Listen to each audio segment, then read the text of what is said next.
Please welcome to the stage Arjun Kalyanpur.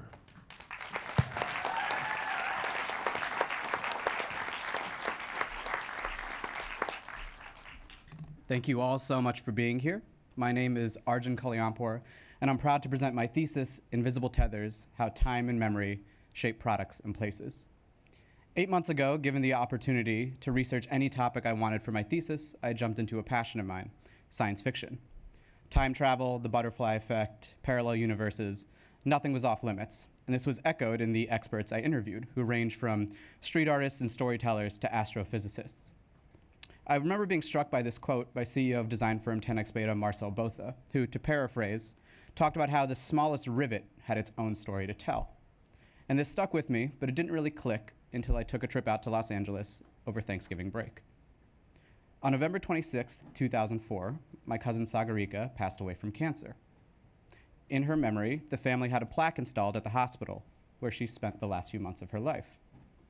As I took the photo, I remembered that I had taken a similar one in 2014 during my last visit. And now, a lot can happen in 2 years. My life changed drastically, my family's lives have changed drastically. Moves, weddings, babies, but we always found our way back to this spot in LA.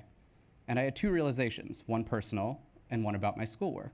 The personal realization was that this plaque connects me to my family through time and space, no matter if we're there or not. The second provided me a frame for my thesis, and the frame is this. Objects, places, and memories are inextricably linked. Objects and places store our memories, forming an invisible fabric that connects us all. For example, this very podium and auditorium where I'm standing connects 5 years worth of products of design students, faculty, and you, audience members.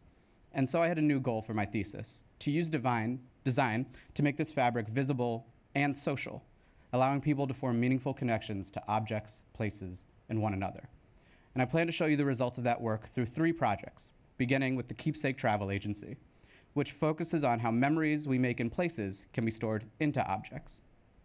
Now, when we think of travel and objects, we think of souvenirs. But these are somewhat empty representations of a trip.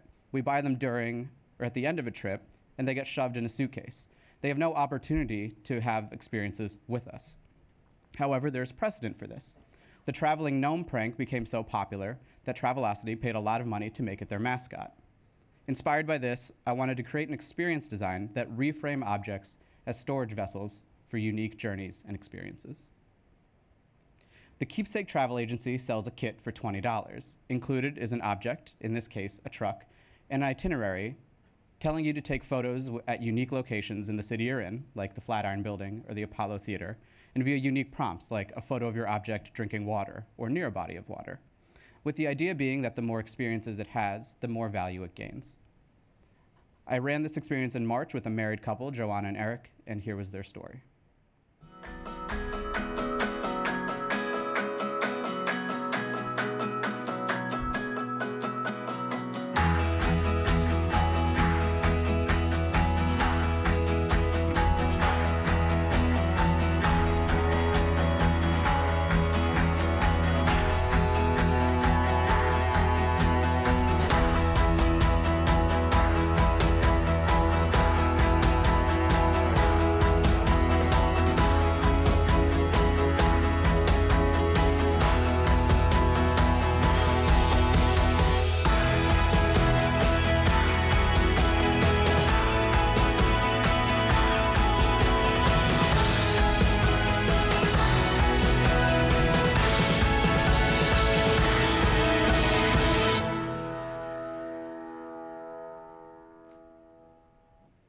Now, as you saw, they got rather creative with their object. I didn't tell them to drive it up the sides of buildings or around statues. They did that themselves. And at the end of the experience, they were presented with a bargain. They could get a full $20 refund for the experience, or they could choose to keep the object despite knowing that it had cost me $1 to buy. They chose to keep the object, proving that it had gained a lot of sentimental value for them in just the course of one afternoon. Next, we have Prologue, which takes the reverse track of the Keepsake Travel Agency. It looks at how we can use objects to store memory in places. And here, I was inspired by business manager of Tomorrow Lab and storyteller Shelby Thompson, who, to paraphrase again, talked about our innate desire to feel like we're included and part of something bigger. And it's true. We leave behind marks of our existence everywhere we go. But These memories lack emotional context. We don't know the story of anyone who carved on this table, locked these locks on this bridge, or graffitied this alleyway. But what if we could? What if we could go back in time to when these memories were formed? We would form deeper connections to those people and to those memories. And so I created Prologue, a paired product and app service that combines the typologies of time capsules and social networks. Users can save and access specific memories at hyperlocal locations. So what does hyperlocal mean? So I said the product was a beacon, and these things were all the rage a couple years ago. The idea is that you could plant this in a store next to an object, and when you're walking through that store, your phone would buzz with more information about the product you were looking at, hyperlocal. But these failed for two reasons. First, beacons were playing with fire. Brands used them to push impersonal ad content. It was invasive, it was impersonal.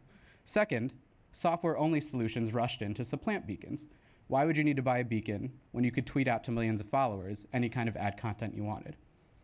Prologue succeeds because it exists in the white space. The media itself is self-published, it's personal, it's emotional. And it's only accessible when you're within the specific location of the beacon. In creating the beacon, I went back to my science fiction roots. I wanted to look at the form of wormholes, which scientists believe are gateways through time. So I began sketching, engineering, iterating in 3D, before deciding on one form that became the final beacon that I 3D printed and spray painted. Here's how it works.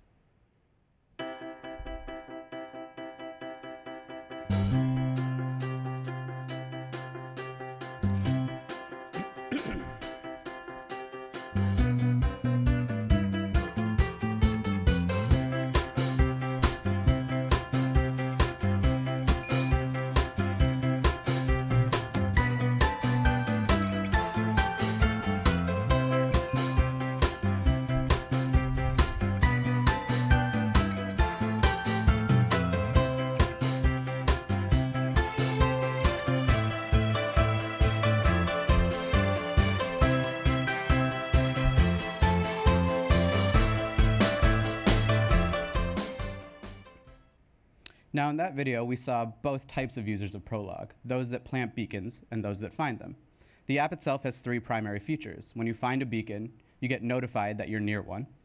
You can explore content that already exists on the beacon, and you can add your own, continuing the story of that place through your own memories and your own lens. Now in that use case, we saw a jaded New Yorker noticing a street performer that they hadn't seen before. But because this is self-published content, it can get more emotional. Imagine you're walking through the Bethesda fountain in Central Park one winter, and you get prompted that just a few months earlier, there was a tribute to a member of the Broadway show Les Mis who had passed away. Standing right where you are, you can view this video of this beautiful, touching tribute. We leave behind remnants of our experiences everywhere we go. Prologue lets you not only add to them, but experience those of others, allowing you to form new memories that you otherwise would not have.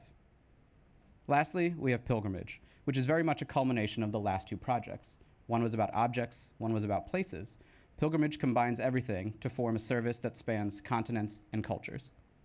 In essence, it's an adventure travel agency and service that reserves and recreates historical trips through three unique packages: Showcase, Nostalgia, and Catharsis. In the Showcase package, you follow in the footsteps of famous explorers on their journeys, people like Magellan, Lewis and Clark, Amelia Earhart, and Christopher Columbus. Who wouldn't want to follow these people up to a certain point? Now, I'm joking, but you can't deny how profound it is. These people were iconic. They changed the world. So in this use case, people surprisingly choose Lewis and Clark, perhaps for safety, and they book the whole trip from Illinois to Oregon. So they start at the exact same spot Lewis and Clark did on the Missouri River and travel all the way through to Oregon, staying at a fort that's a replica fort of the one Lewis and Clark stayed at before returning east to report their findings to Thomas Jefferson. Now, this is a bit more of a standard travel service, but I wanted Pilgrimage to have a more emotional vector through the lens of history for its users, and that's what the latter two packages do.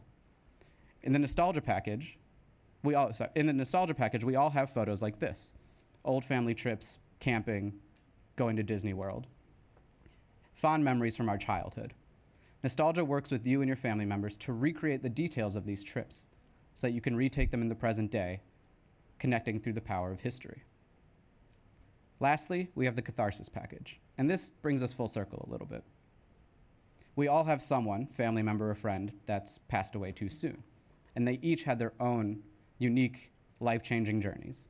Catharsis, through using mementos, journals, family interviews, will recreate this trip for you, allowing you to connect with someone even though they're no longer here. Now that I'm not about to be a poor graduate student, I plan to do this myself. My cousin Sagarika, who I introduced you to at the beginning of this presentation, traveled to Siena, Italy, and it changed her life to the point that her ashes were spread there after she passed away. I would love to go here, walk through the plazas she walked through, and dine at the cafes that meant so much to her. Through these 3 projects, I tried to show you that there is this fabric that surrounds us all, that connects us all, that we all have places like this. I don't know what my future holds, but I do know that I'll return to this plaque one day, and that even if I'm by myself, I won't be alone. Thank you to my classmates, faculty, staff, and my family who is here today from the West Coast.